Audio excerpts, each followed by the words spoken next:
hiikkannu waraanni bilisummaa Oromoo eenyuyyuutti hin hiine hiikkachuusi hin danda'u marii sana keessas hin jiru.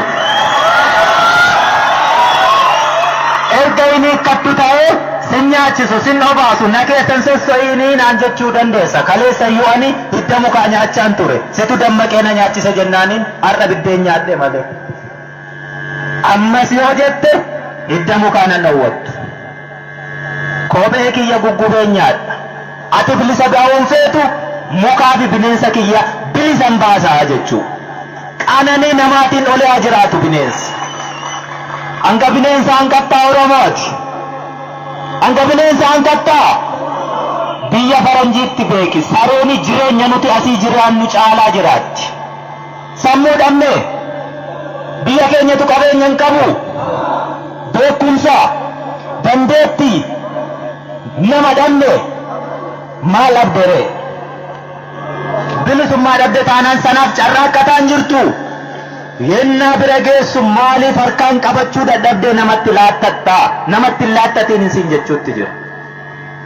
Bakka adda addaatti hin caccabiin isin jechuutti jira.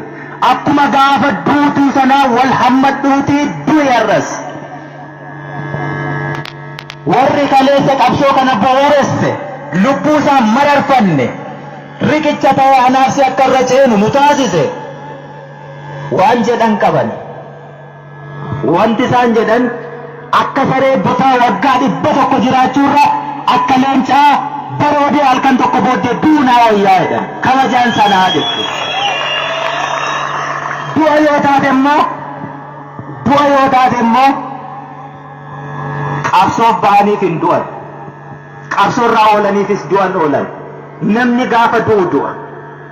Ibidda meeqa keessa darbee goorri ta'ee ajjeesa. Ani kaleessa gaafa manaa ba'e waggaa 17 har'aa yookaan 16 har'aa. Hiriyoota hedduun qaba. Kana biraa hafee amma bakka adda addaa irraa naga'u manatti hafe du'eera garuu. Ibidda meeqa keessa hin darbe nan jira. Amman du'a yoo ta'e asumatti hin du'a.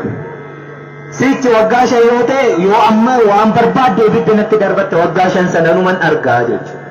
Waggaa 100 jiraadha taanaan immoo umurii naa gadda waggaa enuman jiraadha jechuudha. Qabsoofneefis miti kaduunu mana oolleefis miti immoo kadu'a oollu jechuudha. Guyyaa keenya qofaa duuna.